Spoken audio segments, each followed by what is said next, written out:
सबको जय मसीह की। मैं प्रभु यीशु मसीह के नाम में आपका एक बार फिर से कॉफ़ी विद क्राइस्ट के इस 10th एपिसोड में आपका स्वागत करता हूं। और आज हम बात करने वाले हैं व्हेन गॉड सीम्स साइलेंट, जब परमेश्वर हमें चुप प्रतीत होते हैं। क्या कभी आपको ऐसा महसूस हुआ है कि आप प्रार्थना कर रहे हैं और आपको कोई उत्तर नहीं मिल रहा है? ऐसा लग रहा है कि आकाश मौन है, ऐसा लग रहा है कि कोई उत्तर नहीं दे रहे हैं परमेश्वर, और ऐसा लग रहा है कि परमेश्वर ने हमसे मुंह फेर लिया है। और मैं विश्वास करता हूँ कि ऐसे जो पल होते हैं ना, वो हमें बेहद डरा देते हैं। हम बहुत सोचने लगते हैं कि क्या हमने कुछ गलत कर दिया है, हमसे कोई पाप हो गया है कि परमेश्वर ने हमें छोड़ दिया है, वो हमारी परवाह नहीं कर रहे हैं। लेकिन सच तो ये है कि परमेश्वर की जो चुप्पी है वो उनकी अनुपस्थिति नहीं है। कभी कभी चुप रहकर हम देखें कि हमारा विश्वास जो है वो और गहराई में चला जाता है। जब कोई शब्द नहीं होता, जब हम उसकी उपस्थिति को खोजने लगते हैं। वह चाहते हैं कि हम उन पर भरोसा रखें, यहाँ तक कि तब भी जब हम उन्हें नहीं सुन सकते हैं। आपने कभी देखा होगा ना कि शिक्षक जब परीक्षा लेते हैं तो वो क्लास में चुप रहते हैं। परमेश्वर भी मौन रहते हैं क्योंकि वो हमारे विश्वास को परख रहे होते हैं। तो उनकी चुप्पी भी एक तरह की शिक्षा ही है। वो हमें सिखा रहे होते हैं कि विश्वास जो है वो महसूस करने पर नहीं, परंतु भरोसा करने पर है। अगर हमें ऐसा लग रहा है कि परमेश्वर हमसे दूर है, तो आप याद रखिएगा कि परमेश्वर सिर्फ आपको देख रहे हैं।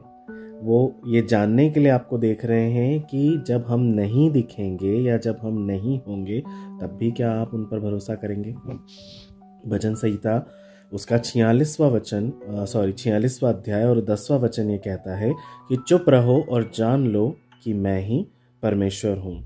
उसके अलावा व्यवस्था विवरण उसका 31:8 भी कहता है कि यहोवा तेरे आगे आगे चलता है, वह तेरे संग रहेगा, वह न तुझे छोड़ेगा और न तुझे त्यागेगा।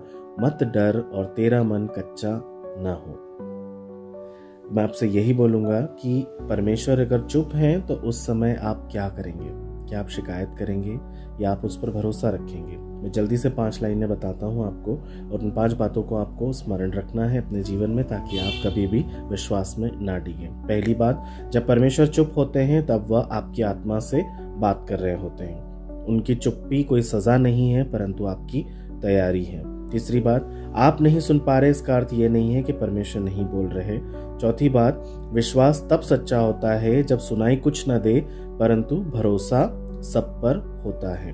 और आखिरी बात, मौन में भी परमेश्वर का प्रेम सदा हमारे लिए ऐसे ही गूंजता रहता है। आइए हम छोटी सी दुआ करेंगे। प्यारे पिता परमेश्वर, हम बड़े ही नम्रता के साथ एक बार फिर आपके पवित्र चरणों में आते हैं। धन्यवाद देते हैं कि आज के इस सुंदर दिन में आपने हमारी सुरक्षा की, रखवाली की, और बीते दिनों से लेकर अब तक हमें संभाला परमेश्वर पिता। और सच में प्रभु जी, हम ऐसी परिस्थिति में हो जब हमें पिता आपकी आवाज़ सुनाई न दे। हम चाहते हैं प्रभु जी आप हमें शिक्षा दें, हमें स्थिर रहने के लिए हमारे मन को दृढ़ करें, ताकि हमारा मन कच्चा ना हो प्रभु। क्योंकि आपका वचन कहता है आप हमारे आगे चलते हैं और आप हमें कभी न छोड़ने और कभी न त्यागने वाले परमेश्वर हैं। यदि आज ऐसा कोई व्यक्ति जो परमेश्वर पिता अपने विश्वास में कमजोर हो गया है, परमेश्वर उसका विश्वास कहीं खो गया है, जो कभी आप पर विश्वास करता था और आज नहीं कर पा रहा है, वो भटक चुका है परमेश्वर, ऐसे व्यक्तियों को प्रभु मैं आपके हाथों में सौंप देता हूँ राजा।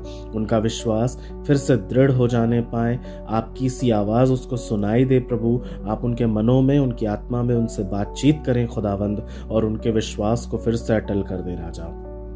आप कर सकते हैं प्रभु जी, हम आपके हाथों में सौंपते हैं। उनके जीवन की सफलता के लिए प्रभु हम आपसे प्रार्थना करते हैं। उन्हें दीजिए पिता कि उनका विश्वास दृढ़ हो जाए और आपका विश्वास उनके जीवन में बहुतायत के फलों को लाने के लिए कार्यकारी हो जाए राजा।